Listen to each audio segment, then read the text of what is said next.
نہیں، ایسا نہیں ہو سکتا۔ میں مر جاؤں گی لیکن دراب خان زادہ سے کبھی بھی شادی نہیں کروں گی۔ اس نے میرے لالا سائیں کا قتل کیا ہے۔ انوشے نے اپنی آنکھیں صاف کرتے ہوئے چلا کر کہا تھا۔ جب پنچایت نے فیصلہ سنایا، تراب خان زادہ تو چاہتا ہی یہی تھا۔ اس لڑکی پر تو کب سے اس کی نظر تھی۔ جب پنچایت والوں نے زبردستی تراب خان زادہ کے ساتھ انوشے کا نکاح کیا تو تراب خان زادہ انوشے کو گھر لے کر آیا۔ جیسے ہی تراب خان زادہ نے انوشے کی طرف اپنا ہاتھ بڑھایا تو انوشے نے غصے سے اس کا ہاتھ جھٹک دیا۔ خبردار، میرے قریب آنے کی کوشش مت کرنا۔ میں تمہیں کبھی بھی تمہارے ان گھٹیا ارادوں میں کامیاب نہیں ہونے دوں گی۔ لیکن تراب خان زادہ نے اگلے ہی پل اسے اپنی طرف زور سے کھینچا اور تراب خان زادہ، میں مر جاؤں گی لیکن کبھی بھی تم سے شادی نہیں کروں گی، اور اگر تم نے میرے ساتھ زبردستی کرنے کی کوشش کی تو یاد رکھنا تمہیں میری لاش پر سے گزرنا ہوگا۔ انوشے نے چلاتے ہوئے کہا تھا۔ اس وقت وہاں پنچایت میں گاؤں کے سب لوگ جمع تھے، جن میں زیادہ تعداد مردوں کی تھی، اور کسی کو اجازت نہیں تھی کہ وہ آ کر مردوں میں بات کرے۔ یہاں کا رواج ہی ایسا تھا کہ کوئی عورت بھی اپنی بلند آواز میں پنچایت میں بات نہیں کر سکتی تھی، لیکن اس لڑکی نے پہلی بار ایسا کیا تھا۔ پہلی بار ایسا ہوا تھا کہ کسی لڑکی نے یوں پنچایت میں اتنی اونچی آواز میں بات کی تھی۔ تراب خان زادہ، جو اس وقت پنچایت میں سرپنچ کے سامنے بیٹھا ہوا تھا، اس کے چہرے پر ایک شیطانی مسکراہٹ تھی۔ ایسا لگ رہا تھا جیسے وہ اپنی جیت کا جشن منا رہا ہو۔ جیسے ہی اس نے انوشے کی آواز سنی تو اسے ایسا لگا جیسے وہ اس کی بے عزتی کر رہی ہے۔ اس کی غیرت نے جوش مارنا شروع کر دیا، جبکہ انوشے کی ماں نے گھبرا کر نظر ڈالی۔ وہ کپ کپاتی ہوئی فوراً اپنے ہاتھ سے سرپنچوں کے سامنے جوڑ کر ان سے معافی مانگنے لگی تھی۔ میں آپ سے معافی چاہتی ہوں، مجھے معاف کر دیں۔ یہ بچی ہے، کچھ بھی بولے جا رہی ہے۔ اس سے پہلے کہ اس کی ماں اپنی بیٹی کو چپ کرواتی، تراب خان زادہ آگے بڑھا اور فوراً بولا، یہ نکاح ابھی اور اسی وقت ہوگا۔ تبھی صدف نے ہاتھ جوڑتے ہوئے تراب خان زادہ سے کہا، صاحب جی، معافی چاہتی ہوں، ہم آپ کے نوکر ہیں، جیسا آپ کہیں گے ویسا ہی ہوگا۔ آپ کو پریشان ہونے کی ضرورت نہیں، انوشے راضی ہوگی۔ جبکہ انوشے کی آنکھیں رو رو کر سرخ ہو گئی تھیں۔ وہ کسی صورت میں بھی اپنا آپ تراب خان زادہ کے حوالے نہیں کرنا چاہتی تھی۔ یہی خوف اسے ستائے جا رہا تھا۔ نکاح کر کے تو وہ ہمیشہ ہمیشہ کے لیے اس کی قیدی بننے جا رہی تھی۔ وہ روتی رہی، چیختی رہی، لیکن کسی کو اس پر رحم نہ آیا۔ سب جانتے تھے کہ غلط ہو رہا ہے، لیکن کسی کی جرأت نہیں تھی کہ وہ بولتا۔ وہ چیخ چیخ کر کہہ رہی تھی کہ میں نے اس شخص سے شادی نہیں کرنی۔ اس نے میرے لالا سائیں کو مارا ہے۔ اس کی وجہ سے میرا بھائی مجھے چھوڑ کر چلا گیا۔ میرے لالا آج میرے ساتھ نہیں رہے۔ میں اکیلی ہو گئی ہوں۔ یہ میرے بھائی کا قاتل ہے۔ یہ سب کہتے ہوئے وہ رو رہی تھی۔ جب اس کی ماں نے اسے پکڑ کر فرش پر لا کر پٹکا تھا اور کمرے کا دروازہ بند کر چکی تھی، کھڑکی سے باہر جھانک جھانک کر وہ باہر آئے مردوں کو دیکھ رہی تھی۔ پھر صدف کہنے لگی کہ دیکھ لیا تو نے، تجھے ہی شوق تھا نا اپنے بھائی کے قتل کا بدلہ لینے کا۔ تیری خواہش تھی نا کہ تو اپنے بھائی کے خون کا بدلہ لے۔ دیکھ تیری خواہش دراب خانزادہ نے کیسے پوری کی ہے۔ وہ تجھے بیاہ کر اپنے گھر لے کر جائے گا، اور تیرا جو حشر کرے گا نا، تو خود سوچ کر تیری روح کی دھجیاں دن رات اڑیں گی، اور تو چاہ کر بھی خود کو اس سے بچا نہیں پائے گی۔ تجھے کہا تھا یہ بڑے لوگ ہیں، ان کے خلاف آواز بلند مت کر، مگر اب بھگتو۔ اب تمہیں حویلی کے لوگوں کے ظلم کو برداشت کرنا پڑے گا۔ وہ پھوٹ پھوٹ کر رو رہی تھی، اسے سمجھا رہی تھی۔ آخر اس کا قصور کیا تھا کہ اپنے بھائی کی موت کا انصاف مانگنا بھی جرم تھا۔ اس نے پنچایت میں اپنے بھائی کو مارنے والے دراب خانزادہ کو سزا دلوائی تھی، مگر پنچایتی بھی دراب خانزادہ کے ہی حامی تھے۔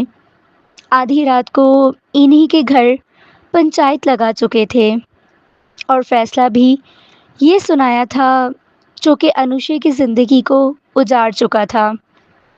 دراب خانزادہ نے کہا تھا کہ میں کفارے کے طور پر اس شخص کی بہن سے شادی کرنے کے لیے تیار ہوں، اور وہ جو سزا دلوانا چاہتی تھی الٹا اس شخص کے چنگل میں پھنس چکی تھی، اور اس کی ماں، وہ کیسے ان کے آگے کچھ بولتی۔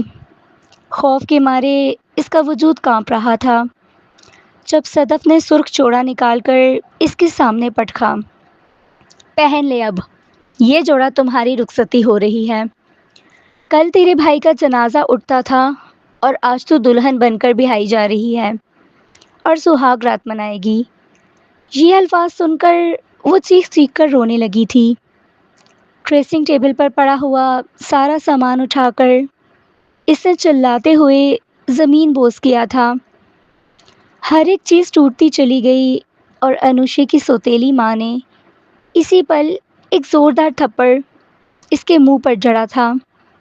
کہنے لگی، یہ سارا نقصان اب جا کر اپنے اس دراب خانزادہ کے گھر میں کرنا، جس کے گھر میں تم ونی ہو، جا رہی ہو۔ صدف نے وہی سرخ چوڑا اٹھا کر اس کی گود میں پٹکا تھا، اور وہ روتی ہوئی اپنی قسمت پر جیسے ٹوٹ سی چکی تھی۔ ایک آخری بار سامنے کھڑی سوتیلی ماں کو دیکھا، جو اب بہت آرام سے سامنے پڑی کرسی پر بیٹھی تھی۔ وہ اٹھی اور ان کے سامنے جا کر کھڑی ہو گئی، روتے ہوئے کہنے لگی کہ اماں کیا کر رہی ہیں آپ کے مرحوم شوہر کا خون ہوں میں، خدا کا واسطہ آپ کو ان لوگوں سے مجھے بچائیں، انہیں کہیں کہ ہمیں ایسا کوئی کفارہ نہیں چاہیے، نہ ہی میں ان کے اس گھر میں جاؤں گی۔ وہ شخص جانتے ہیں میرے ساتھ کتنا برسک سلوک کریں گے۔ مگر صدف کہنے لگی کہ تمہیں ہی شوق تھا نا اپنے بھائی کے خون کا بدلہ لینے کا۔ بڑے جوش و خروش سے کہہ رہی تھی کہ میرے بھائی کو اس شخص نے مارا ہے، میں اسے زندہ نہیں چھوڑوں گی۔ تو پھر جاؤ، بڑی بڑی باتیں کر رہی تھی نا کہ میرے بھائی کا جنازہ تبھی اس گھر سے اٹھے گا جب ان کا قاتل پکڑا جائے گا۔ جواب تو مجھے، کیا کہہ رہی ہوں میں؟ شروع سے لے کر اب تک تمہیں منع ہی کرتی آئی تھی کہ ایسا مت کرو، مگر یہ ساری تمہارے لالا محسن کی دی ہوئی چھوٹ ہے جو آج تم اس نوبت تک پہنچی ہو۔ یہ کہہ کر صدف بھی غصے سے بھر گئی تھی۔ تمہارا باپ تمہاری سگی ماں کے مرنے کے بعد تم دونوں کو سنبھالنے کے لیے لایا تھا۔ میں نے تو بہت کوشش کی کہ اچھی تربیت کروں، پر جب بھی ٹوکتی تمہارا باپ درمیان میں آ جاتا تھا۔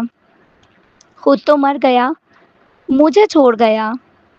جلدی کرو، جاؤ اب یہاں سے، میری اور میرے چھوٹے بیٹے کی زندگی بھی خراب کر رہی ہو۔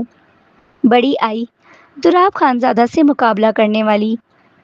صدف نہ جانے کیا کیا بول رہی تھی، اور وہ چپ چاپ گالی چادر اپنے ارد گرد لپیٹے باہر مردوں میں آئی تھی۔ تراب خانزادہ نے ایک فاتحانہ نظر مسکرا کر اس پر ڈالی، پھر کہنے لگا، یہ کیا؟ تمہیں تو سرخ آنچل میں دلہن بن کر آنا چاہیے تھا سویٹ ہارٹ، مگر تم تو کالی چادر اوڑھ کر یوں آئی ہو جیسے تم رخصت ہو کر نہیں بلکہ کسی میت پر جا رہی ہو۔ کھا جانے والی نظروں سے اس نے دوراب خانزادہ کو دیکھا تھا جب صدف نے اسے پیچھے سے دھکا دے کر گرانے کے انداز میں صوفے پر بٹھایا۔ مولوی صاحب نکاح شروع کر چکے تھے اور وہ کسی فلم کی طرح اپنے ماضی کو اپنی آنکھوں میں چلتی ہوئی دیکھ رہی تھی۔ ماں کا تو بچپن میں ہی انتقال ہو گیا تھا۔ انوشی اور محسن اپنے باپ کے ساتھ اپنے چھوٹے سے آشیانے میں رہتے تھے۔ پھر جب اس کے باپ کو دور دور کام کے سلسلے میں جانا پڑا تو وہ بہت پریشان ہو جاتا تھا۔ پھر کسی نے ان کی شادی صدف سے کروا دی۔ وہ بچوں کا خیال تو رکھتی تھی لیکن ان سے پیار نہیں کرتی تھی، سوتیلے تھے اس لیے۔ دن یوں ہی گزرتے رہے۔ آخر ایک دن اس کے ابا اس دنیا سے رخصت ہو گئے۔ ان کے جانے کے بعد محسن نے گھر کی ذمہ داری سنبھال لی تھی اور وہ گھر کے اخراجات پورے کرتا اور اپنی بہن کی پڑھائی کا خرچ پورا کرتا۔ وہ چاہتا تھا کہ اس کی بہن بہت پڑھے۔ خود تو اس نے زیادہ تعلیم حاصل نہ کی تھی لیکن اپنی بہن کا بہت خیال رکھتا تھا۔ لیکن جیسے ہی انوشے کالج میں پہنچی تھی تو اسے اب زیادہ پیسوں کی ضرورت تھی۔ انوشے نے ساتھ ایک اکیڈمی میں بچوں کو ٹیوشن بھی پڑھانا شروع کر دیا تھا۔ ساتھ ساتھ وہ آن لائن کلاسز لے کر بھی گزارا کر رہی تھی۔ اس دن بھی ابھی انوشے کالج میں ہی تھی جب اس نے اپنے لالا سائیں کو کال کی، مگر مسلسل بیل جا رہی تھی لیکن محسن فون نہیں اٹھا رہا تھا۔ وہ پریشان ہو چکی تھی۔ یہ ان کے کام کا وقت تھا، اس ٹائم تو وہ میرا فون ضرور اٹھاتے ہیں۔ آخر 3 بار مس کالز کے بعد محسن نے فون اٹھا ہی لیا۔ وہی ہمیشہ کی طرح ہنستی مسکراتی ہوئی آواز اس کی سماعتوں سے ٹکرائی تو وہ مسکرا گئی۔ کہنے لگی، لالا سائیں فون اٹھانے میں اتنی دیر کیوں کر دی؟ آپ کام پر پہنچ گئے ہیں یا نہیں؟ وہ مسکرا کر کہنے لگے کہ ارے انوشے، یہاں پر سگنل کا تھوڑا مسئلہ ہے، میں بس 5 منٹ میں پہنچنے والا ہوں، تم کیوں اتنی پریشان ہوتی ہو؟ اپنی پڑھائی پر توجہ دو، میں تمہیں بہت اونچائی پر دیکھنا چاہتا ہوں۔ لیکن تبھی اچانک ایک دل خراش چیخ کی آواز سنائی دی تھی۔ بدترین ایکسیڈنٹ ہو چکا تھا اور جس نے ایکسیڈنٹ کیا تھا وہ ایکسیڈنٹ کرنے کے بعد موقع پر فرار ہو چکا تھا۔ انوشے کالج سے بھاگی تھی، فوراً رکشہ لے کر گھر کے راستے کی طرف نکلی۔ مسلسل کالز بھی کر رہی تھی جب اس مقام پر پہنچی جہاں پر بہت سے لوگ اکٹھے تھے۔ سڑک پر خون گرا ہوا تھا جسے لوگ کپڑے سے صاف کر رہے تھے۔ انوشی چیخ چیخ کر روتی ہوئی لوگوں سے کہہ رہی تھی کہ میرے لالا سائیں تو ٹھیک ہے نا؟ اور لوگ اس سے منہ چھپاتے کہتے ہیں کہ بیٹا دعا کرو، تمہارے بھائی کو بڑی سیریس کنڈیشن ہے، وہ سرکاری ہسپتال لے کر گئے ہیں۔ وہ روتی دھوتی وہاں سے سیدھا ہاسپٹل پہنچی تھی، مگر تب تک موت کی ہچکی محسن کو ہمیشہ ہمیشہ کے لیے لے جا چکی تھی۔ اپنے بھائی کی میت کے پاس چیخ چیخ کر روتی ہوئی انوشی کی سسکیاں سن کر باقی لوگ بھی آبدیدہ ہو چکے تھے۔ اتنے اچانک سے یہ سب کچھ ہو چکا تھا کہ انوشے کو خود بھی سمجھ نہیں آ پائی تھی کہ اس کے لالا سائیں اسے کبھی یوں بھی چھوڑ کر جا سکتے ہیں۔ پہلے تو ہوش و حواس سے بیگانہ اپنے بھائی کی میت کے پاس بیٹھ کر روتی رہی۔ خاندان کی عورتیں، رشتہ دار وہاں پر موجود تھے۔ بار بار جنازے کے وقت کے بارے میں پوچھا جا رہا تھا لیکن انوشے فوراً اٹھی۔ ہر ایک کی نظر اسی پر مرکوز تھی۔ جب کہنے لگی کہ جب تک مجھے پتہ نہیں چل جاتا کہ میرے بھائی کو کس نے مارا ہے تب تک میرے بھائی کا جنازہ اس گھر سے نہیں اٹھے گا۔ لڑکی ہو کر اس نے اتنی ہمت دکھائی تھی۔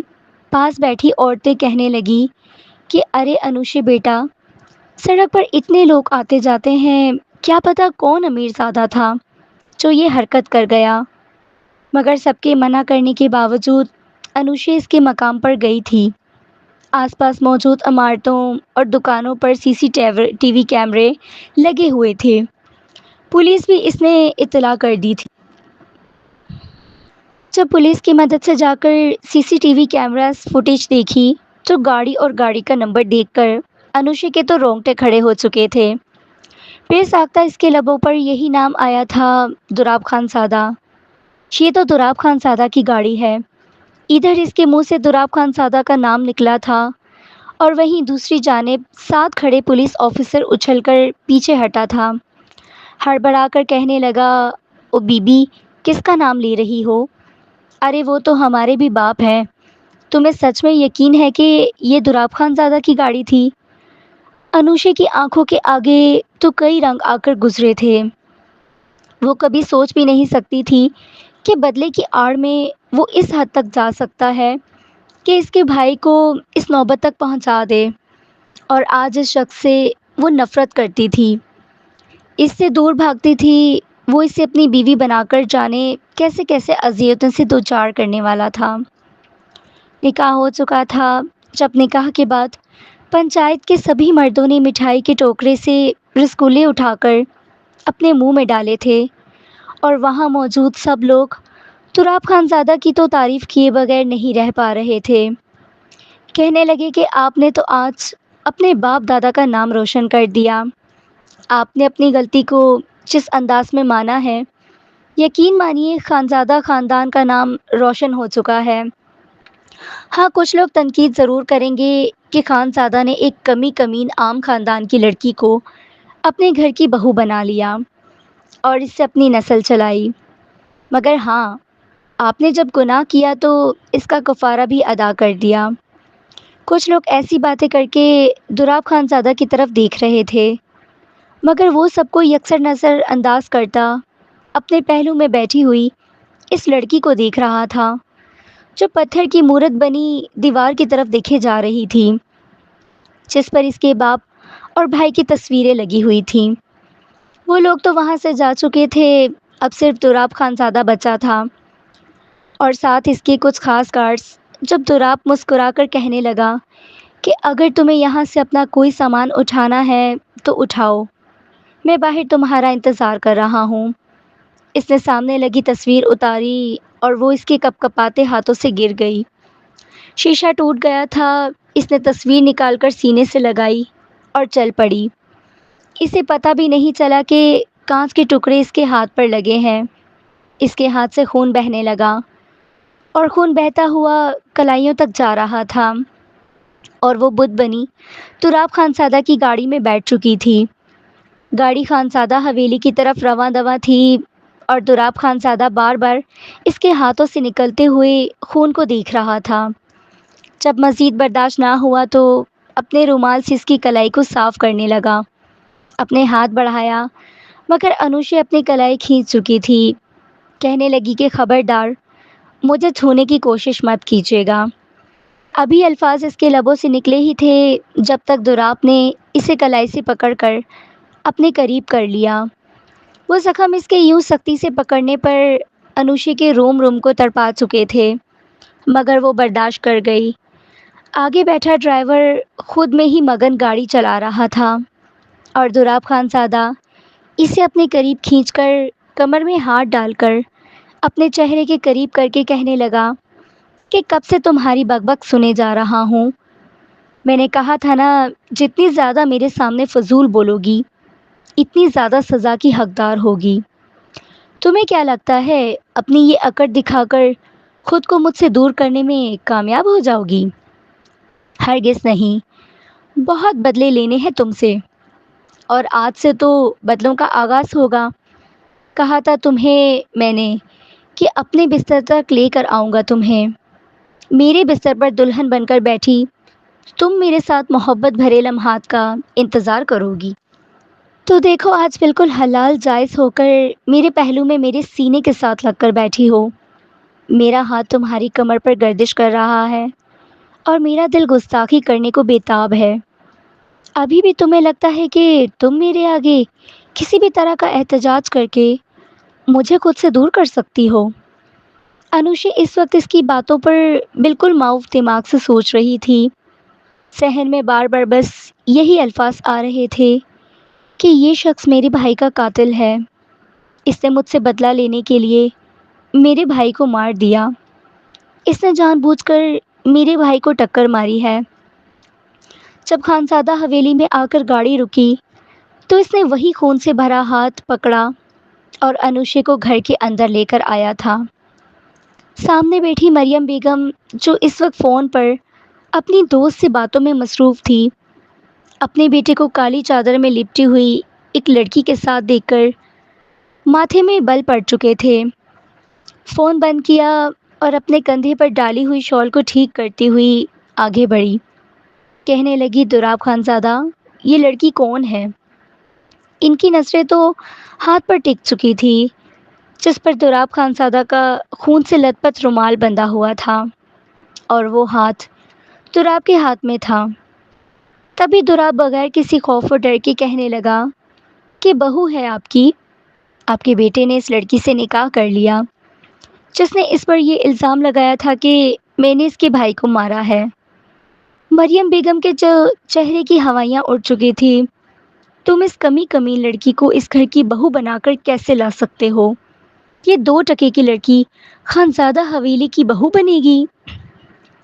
انوشا جو پہلے ہی بڑی مشکل سے ضبط کر کر کھڑی تھی، مریم بیگم کے منہ سے یہ الفاظ سن کر انگلی اٹھا کر وہ کہنے لگی، 2 ٹکے کی آپ کی یہ شان ہے، یہ حویلی ہے، اور آپ کا یہ 2 ٹکے کا ایٹیٹیوڈ ہے جو آپ دکھا کر سمجھ رہی ہیں کہ آپ کی رگوں میں ایک اعلیٰ نسل خانزادہ کا خون دوڑ رہا ہے۔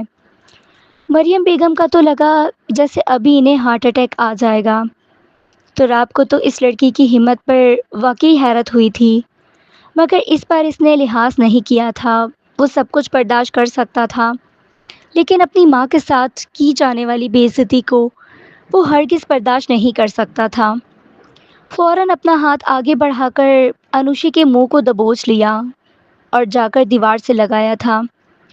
لڑکی، تم نے میری ماں کے ساتھ بدتمیزی کرنے کے بارے میں سوچا بھی کیسے؟ یہ دوراب خانزادہ کی ماں ہے، ان کے سامنے کوئی اونچی آواز میں بات تک نہیں کر سکتا۔ تمہاری ہمت کیسے ہوئی میری ماں کو اس طرح بلانے کی؟ اس نے اپنی گردن پر آیا ہاتھ چھڑوانے کی کوشش نہیں کی تھی، بلکہ اسی جنون کے ساتھ اپنے دونوں ہاتھ دوراب خانزادہ کی گردن پر رکھے تھے۔ گردن دبا کر کہنے لگی، دوراب خانزادہ، تمہیں بھی کوئی حق نہیں تھا میرے بھائی کو مارنے کا۔ میں نے تو تمہاری ماں سے اونچی آواز میں بات کی تو تمہارا ہاتھ میری گردن پر آ گیا، تو پھر سوچو میرے دل پر کیا گزری ہوگی۔ اس لڑکی کی آنکھوں میں بھڑکتی آگ کو دیکھ کر دوراب خانزادہ کی گرفت ڈھیلی پڑ چکی تھی۔ فوراً اس نے اپنی نظریں پھیر لی جیسے ہمت ہی نہ رکھتا ہو انوشی کی نظروں میں دیکھنے کی۔ تبھی وہ اسے اپنے کمرے میں لے کر آیا تھا اور کمرہ لاک کر چکا تھا۔ کہنے لگا، تمہیں اس گھر میں ساری زندگی میری غلام بن کر رہنا ہوگا۔ میں جب چاہوں گا تمہارا استعمال کروں گا۔ میرے ایک اشارے پہ تمہیں چپ چاپ میرے پاس میرے بستر پر آنا ہوگا۔ ذرا سی بھی چون چرا کی یا بدتمیزی کرنے کی کوشش کی تو یاد رکھنا میں یہ بھی بھول جاؤں گا کہ تم اپنے بھائی کے مارے جانے پر افسردہ ہو۔ لحاظ کر رہا ہوں تمہارا لڑکی، کیونکہ تم اس وقت شدید صدمے سے دوچار ہو۔ میری نرمی کا ناجائز فائدہ مت اٹھاؤ۔ اس کے الفاظ انوشے کے سر کے اوپر سے گزر رہے تھے۔ وہ ایک جانب کو صوفے پر بیٹھی تھی اور کتنی دیر فرش پر نظریں گاڑے دیکھتی رہی۔ کیا کچھ سوچا تھا اس نے زندگی میں، اور کیا کچھ ہو چکا تھا۔ اسے تو دوراب خانزادہ سے شدید نفرت تھی۔ اس کا لوفرانہ انداز، اسے تو شروع سے ہی ایسے لوگوں سے شدید چڑ تھی جو اپنی دولت کے نشے میں الٹے سیدھے کام کرتے پھرتے تھے اور اپنی دولت پر غرور کرتے تھے، اس پر اتراتے پھرتے تھے۔ ایک بار اس نے کالج میں ایک سالانہ ایونٹ تھا، تبھی دوراب خانزادہ کو بطور مہمان خصوصی بلایا گیا تھا۔ اس دن سے ہی دوراب خانزادہ کی نظر انوشی پر تھی۔ وہ اس کا دیوانہ ہو گیا تھا، اتنی معصوم، اتنی خوبصورت۔ وہ حیران تھا آج تک اس کی نظر میں کیوں نہ آئی، مگر وہ خود ایک امیر شخص تھا، لیکن انوشی کی نظر میں اس کی کوئی اہمیت نہیں تھی۔ اس روز جب وہ کالج سے نکلی تھی تو دوراب خانزادہ نے اسے اپنی گاڑی میں بیٹھ کر ساتھ جانے کا کہا تھا۔ وہ معصوم بھولی سی لڑکی دوراب خانزادہ کی نیکی کو سمجھتے ہوئے فوراً اس کے ساتھ گاڑی میں بیٹھ گئی تو دوراب کے چہرے پر مسکراہٹ تھی جب اس نے کہا تھا کہ میں تم سے محبت کرنے لگا ہوں۔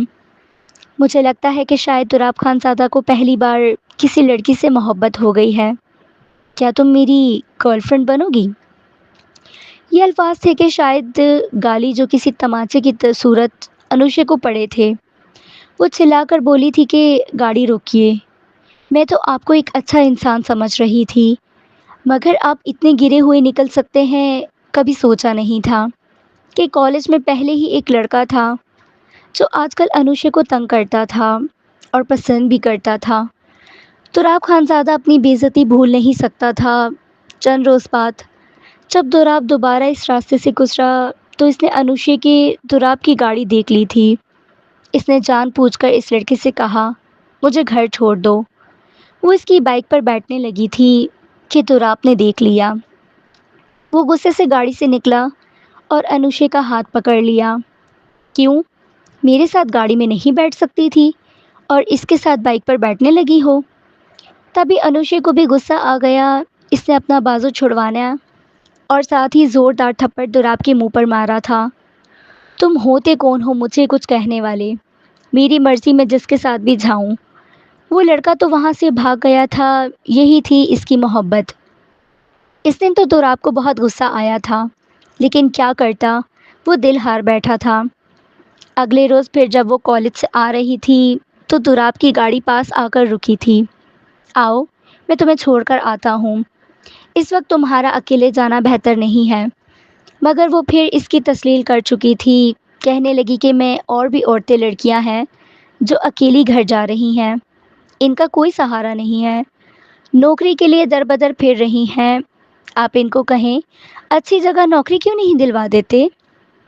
یہ ساری مہربانی مجھ پر ہی کیوں؟ اس وقت وہاں پر ایسا کوئی بھی شخص موجود نہیں تھا۔ دوراب نے اسے پکڑا اور درخت کی اوٹ میں لے جا کر اسے بالکل اپنی باہوں میں لیا تھا۔ چہرے کے قریب چہرہ لے جا کر کہنے لگا، وہ اس لیے کیونکہ میں تم پر دل ہار بیٹھا ہوں، اس علاقے کی ہر لڑکی پر نہیں۔ بہت جلد تمہیں دلہن بنا کر اپنے بستر تک لے کر آؤں گا۔ اگر تم ایسے نہیں مان رہی تو ویسے ہی صحیح، مگر یاد رکھنا تم اسے اپنی بے عزتیوں کا بدلہ میں کسی طرح لیتا ہوں۔ دوراب خانزادہ تو اس کے ساتھ بات کرنے میں مگن تھا، لیکن انوشے نے اسے اتنے زور کا دھکا دیا کہ وہ ساتھ پڑے بینچ پر اس کا سر لگا اور ماتھے پر سے خون آنے لگا۔ وہ وہاں سے بھاگ گئی تھی، شاید اس کا بدلہ تھا جو دوراب خانزادہ نے اس کے بھائی کو مار کر لیا تھا۔ وہ ایک جانب بیٹھی پتھر کی مورت بنی تھی جب دوراب خانزادہ نے ایک ترچھی نگاہ اس پر ڈالی اور بیڈ پر نیم دراز بیٹھتے ہوئے کہنے لگا، اکڑ تو بہت ہے تم میں لڑکی، لیکن میرے سامنے تم پھر بھی ہار مان ہی چکی ہو۔ یہاں میرے پاس آؤ، آج سہاگ رات ہے نا، ہماری یہاں میں پاس آ کر میرا دل بہلاؤ۔ نیم دراز بیٹھا اسے بڑے غور سے دیکھ کر کہہ رہا تھا، جبکہ وہ خون خوار نظروں سے دیکھ رہی تھی۔ جب دوراب نے اپنی نظریں اس سے نہ ہٹائی تو وہ غصے سے اٹھی اور کمرے کی ایک چیز اتھل پتھل کرنے لگی۔ ڈریسنگ ٹیبل پر پڑی ہوئی مہنگی ترین پرفیومز، گلدان ٹیبل، یہاں تک کہ الماری کھول کر اس میں رکھے ہوئے جتنے بھی کپڑے تھے، ہر ایک چیز کو وہ اٹھا کر الماری سے باہر پھینک چکی تھی، مگر وہ مطمئن سا بیٹھا اپنے خوب رو چہرے پر مسکراہٹ سجائے اسے دیکھ رہا تھا۔ وہ رو بھی رہی تھی اور کسی طرح اپنے غصے کو نکالنے کی بھی کوشش کر رہی تھی۔ اس کے ہاتھوں پر جہاں کانچ پیوست ہوا تھا وہاں سے ایک بار پھر سے خون رسنے لگا تھا۔ تکلیف کی شدت سے وہ فرش پر گرے رو رہی تھی کہ کیوں ہوں میں اتنی بے بس، آخر کیوں؟ میں اپنے بھائی کو مارنے والے سے بدلہ بھی نہیں لے سکتی۔ گہری سانس خارج کر کے دوراب نے اسے دیکھا تھا، اس کے قریب آیا اور اپنا ہاتھ اس کے کندھے پر رکھنا چاہا، مگر وہ اسے جھٹک چکی تھی۔ مجھے چھونے کی کوشش مت کرنا دوراب۔ دوراب نے اس کے زخمی ہاتھوں کو دیکھا، پھر کہنے لگا، بے وقوف لڑکی، آدھا سچ جان کر کبھی بھی فیصلہ نہیں کرنا چاہیے۔ اس وقت تم پر تمہاری حالت پر مجھے رحم آ رہا ہے، ترس آ رہا ہے مجھے تمہاری حالت پر۔ وہ کہنے لگی کہ مجھے آپ کے طرز کی ضرورت نہیں ہے، اپنا یہ طرز اپنے پاس رکھیے، اپنی یہ ہمدردیاں کسی اور کو دکھائیے گا، میں آپ کو کورٹ میں لے کر جاؤں گی، عدالت میں آپ کے خلاف کیس کھلواؤں گی۔ یہ گاؤں والے پنچایت بھلے ہی آپ کے ساتھ نمک حلالی کر چکے ہیں، لیکن کوئی تو میرے بھائی کے ساتھ انصاف کرے گا۔ میرا بھائی جس نے آج تک کسی کو ماتھے پر بل نہیں ڈال کر دیکھا تھا، ان کی اچھائیوں کی تعریف پر ہر کوئی کرتا تھا، اور ابھی میرے بھائی کی قبر کی مٹی بھی نہیں سوکھی اور میں انہی کے قاتل کے ساتھ بیوی بن کر بیٹھی ہوئی ہوں۔ تراب کچھ پل اسے دیکھتا رہا، پھر اسے اٹھا کر بیڈ پر لایا تھا اور اس کے ہاتھ پر ہوئے زخم پر مرہم لگا کرنے لگا۔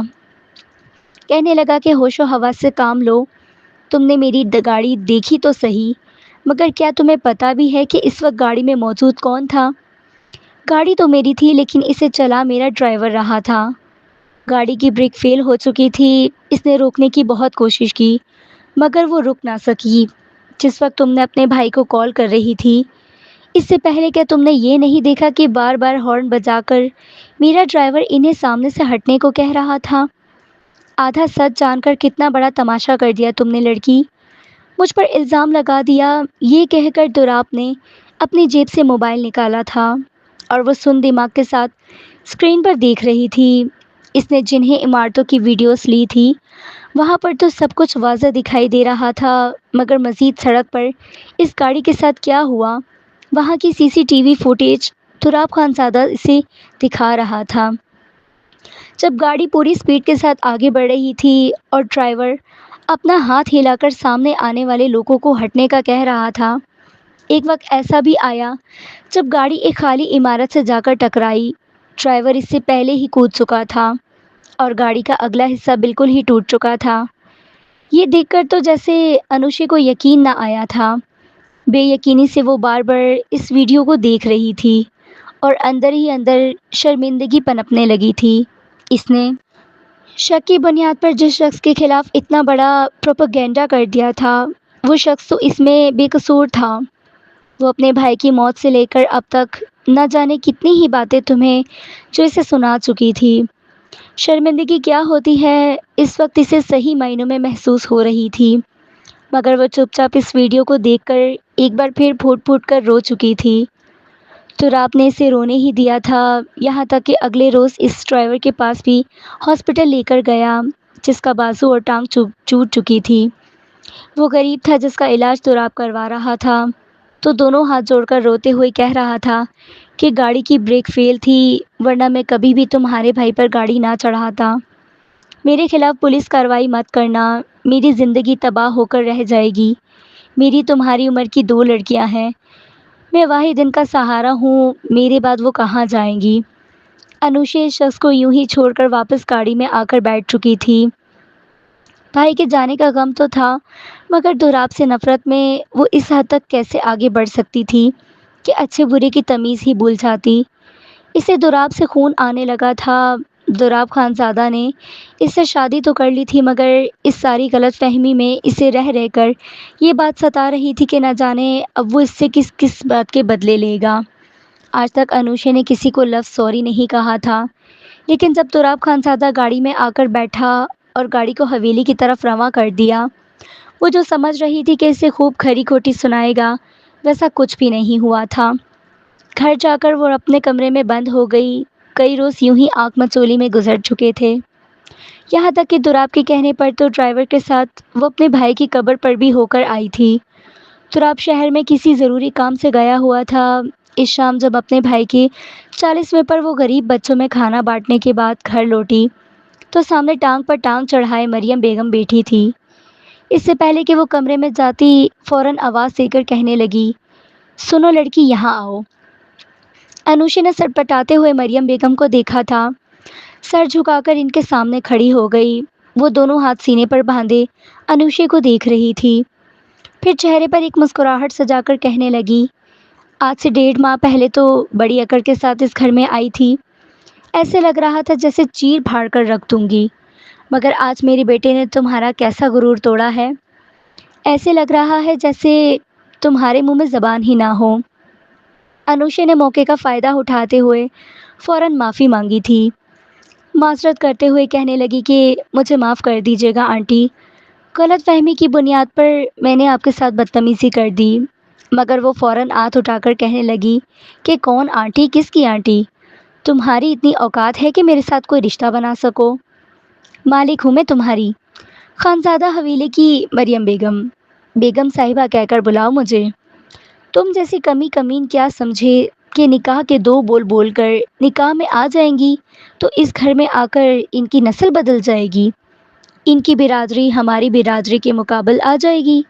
ایسا ہرگز نہیں ہو سکتا۔ میں نے اپنی زبان پر اگر کفر رکھا گیا ہے تو وہ صرف اور صرف اپنے بیٹے کی وجہ سے تھا، جس نے مجھے قسم دے رکھی تھی کہ جب تک تمہارے بھائی کے مرنے کے 40 دن پورے نہیں ہو جاتے تب تک کوئی تمہیں کچھ نہیں کہے گا۔ مگر اب جھاڑو پونچھا سنبھالو اور اس گھر میں اپنی اوقات کے مطابق رہنا شروع کر دو، کیونکہ میں اب تم پر بالکل بھی رحم نہیں کرنے والی۔ انوشا چپ چاپ ان کی ہر ایک بات سن رہی تھی اور پھر اگلے ہی پل کہنے لگی کہ اگر مجھے میرا شوہر دوراب کہے گا تو میں ضرور اس گھر میں صفائی کے کام سنبھال لوں گی۔ اپنے گھر میں بھی کام کرتی تھی، اس گھر کو بھی اپنا گھر سمجھ کر کر لوں گی۔ مگر یہ یاد رکھیے گا، حویلی میں کام کرنے والی ملازم گاؤں میں جا کر اپنی عزت کی دھجیاں اڑانے میں کسر نہیں چھوڑیں گے۔ ابھی یہ بات چل رہی تھی کہ جب تراب اندر داخل ہوا، اس کے اندر داخل ہوتے ہی مریم بیگم نے ایک تھپڑ انوشے کے منہ پر مارا تھا۔ اسے بالوں سے جکڑ کر کہنے لگی کہ میرے سامنے زبان چلائے گی؟ اتنی جرأت ہے تجھ میں؟ تراب بہت ہو گیا، اس لڑکی کو اب تم سبق سکھاؤ گے، ایسا سبق کہ یہ اس پل کو پچھتائے گی جب اس نے تمہارے ساتھ بدتمیزی کی تھی۔ تراب اپنی مٹھیاں جکڑ چکا تھا۔ ایک ہفتے بعد وہ حویلی واپس لوٹ رہا تھا، مگر جس انداز میں اس نے انوشے کو اپنی ماں کے ساتھ دیکھا تھا، اس کا خون کھول اٹھا تھا۔ چپ چاپ مجرموں کی طرح کھڑی تھی اور دوراب حیران تھا کہ یہ لڑکی اس قدر کیسے بدل سکتی ہے۔ چپ چاپ اس نے دوراب کی ہلکی پھلکی ڈانٹ کو سنا تھا اور پھر کچن میں جا کر اس کے پسند کے کھانے بنانے لگی تھی۔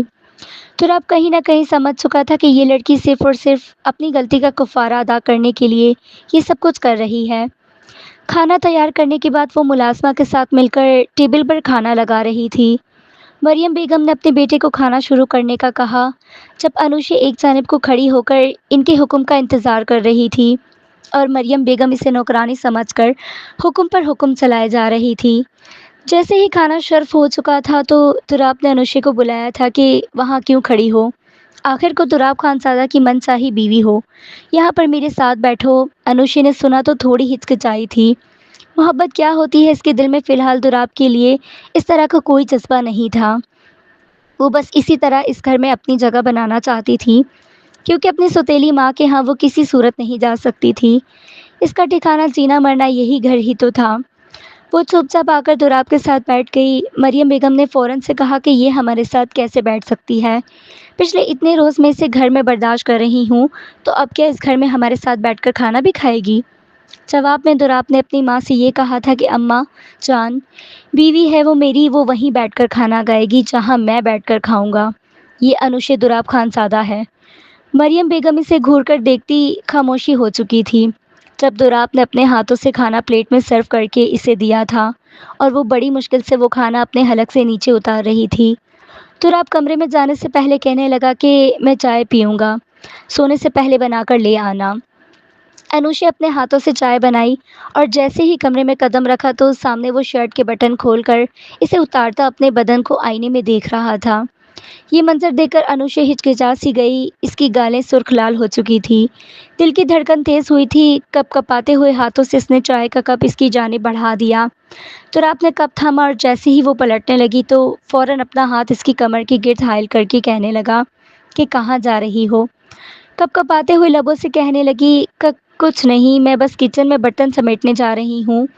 وہ کہنے لگا کہ تمہیں ضرورت نہیں ہے یہ سب کچھ کرنے کی، ملازمہ ہے اس کام کے لیے، تمہیں یہاں پر میں نے اپنے لیے لے کر آیا ہوں اور ابھی تو تم سے کتنے ہی بدلے پورے کرنے ہیں، گن گن کر انگلیوں پر رکھے ہوئے ہیں۔ میں نے دوراب کی یہ بات سن کر انوشے کی آنکھوں میں آنسو آئے تھے۔ ان آنسوؤں کو وہ بہنے سے آج روک نہ پائی، دونوں ہاتھ جوڑ کر اس کے سامنے کھڑی ہو گئی اور کہنے لگی کہ دیکھیے خدارا مجھے چھوڑیے گا نہیں، آپ کے علاوہ میرا اس دنیا میں کوئی بھی نہیں ہے۔ اگر آپ مجھے چھوڑ دیں گے میں نہیں جانتی کہ آپ میرے ساتھ کیا کریں گے۔ لیکن میں ایک اچھے گھرانے سے تعلق رکھنے والی لڑکی تھی۔ لڑکوں کے ساتھ دوستی کرنا، ان کے ساتھ وقت گزارنا میری فطرت میں شامل نہیں تھا۔ کالج میں وہ لڑکا تھا جو مجھ سے شادی کرنے کے دعوے کرتا تھا۔ اگر میری نیت میں کھوٹ ہوتی تو میں اس کے ساتھ اپنا مراسم بڑھا لیتی، مگر میں نے ایسا نہیں کیا۔ مجھے نہ جانے کیوں لگتا تھا کہ جیسے آپ میرے ساتھ کچھ غلط کرنے کے ارادے سے میرے پاس آتے ہیں، اسی طرح ہر کوئی ایسا ہی ہے۔ میں خود کو بچا کر رکھنا چاہتی تھی، اسی لیے میں نے سب کچھ کیا، مگر خدارا جو سزا دینا چاہیں دے لیں۔ میرے ساتھ ایسا کچھ مت کیجیے گا کہ دنیا بھر کے سامنے میں رسوا ہو کر رہ جاؤں۔ انوشے کو یوں بچوں کی طرح روتا دیکھ کر دراپ نے تو جیسے جھرجھری سی لی تھی، آگے بڑھ کر فوراً اسے اپنے سینے سے لگا لیا۔ کہنے لگا کہ بس کر دو پگلی، کتنا رو گی اور مجھے رلاؤ گی۔ تم جانتی بھی ہو مجھ پر کیا بیتی ہے، میں خود کو تم سے کتنی مشکل سے دور رکھ پا رہا ہوں، اپنا رویہ تمہارے ساتھ سخت رکھ رہا ہوں۔ میں بس یہی چاہتا کہ تمہیں احساس ہو تم نے جو کیا غلط کیا۔ تراب خانزادہ، میں تمہیں پہلی بار دیکھ کر ہی تم پر دل ہار بیٹھا تھا۔ تمہیں پانے کے لیے کچھ بھی کر سکتا تھا، پھر جب تم نے اتفاق سے الزام ہی مجھ پر لگایا تو میں کیوں کر تمہیں چھوڑ دیتا؟ میں کیوں تمہیں سزا دوں گا؟ تمہیں تکلیف میں دیکھ کر تمہیں خود تکلیف محسوس کرنے لگتا ہوں۔ تراب خانزادہ کے یہ الفاظ انوشے کے دل میں ایک دم سے محبت کے دیپ چلانے لگے تھے۔ کتنی دیر وہ اس محبت بھرے لہجے میں باتیں کرتا رہا۔ انوشے کی نظر اس کے ماتھے پر گئی تھی جہاں بیج لگا تھا، ابھی تک نشان تھا بے ساختہ۔ وہ اپنے لب سے اس مقام پر رکھ کر اپنے کان سے پکڑ کر سوری کرنے لگی، اور دراب ہنس کر کہنے لگا تمہیں تو سوخن بھی معاف ہے میری تیکھی مرچی، اور پھر سے اپنی باہوں میں بھر کر بیڈ پر لے کر آیا۔ کہنے لگا کہ میں سارے بدلے تو تم سے یہیں پڑھ لوں گا۔ ہچکچاتے ہوئے انوشے نے اپنی آنکھیں خم کر دی تھی، وہ جیسے ہی اپنے آپ اسے سونپ چکی ہو۔ تراب کی انوکھی محبت نے انوشے کو مکمل طور پر سرشار کر دیا تھا۔ وہ سارا ڈر، وہ ساری غلط فہمیاں تو اس رات میں دھل چکی تھی جو اس کے سائے سے بھی ڈرا کرتی تھی۔ اس کی باہوں میں بھی محبت کے لمحات گزارنے کے بعد پرسکون انداز میں سو چکی تھی۔ آنے والا دن ان کی زندگی میں نئی خوشیاں لے کر آیا تھا۔ مریم بیگم سے ان کے چہرے پر چھائی ہوئی مسکراہٹ اور رونق ڈھکی چھپی نہیں رہی تھی، مگر اپنے بیٹے کی خوشی کی خاطر انہوں نے انوشے کو اپنا ہی لیا تھا۔ اتنا تو وہ جان ہی چکی تھی کہ لڑکی کوئی عام لڑکی نہیں ہے۔ یہ اگر غصے میں اپنے شوہر تک کو نہیں بخش سکتی تو وہ بھلا خود کو کسی کھیت کی مولی بیٹ تھی۔ بیٹے کی خاطر وہ انوشے کو اپنی بہو مان چکی تھی۔ ویڈیو لائک کر دیں اور چینل کو سبسکرائب کرنا مت بھولیے گا۔ شکریہ۔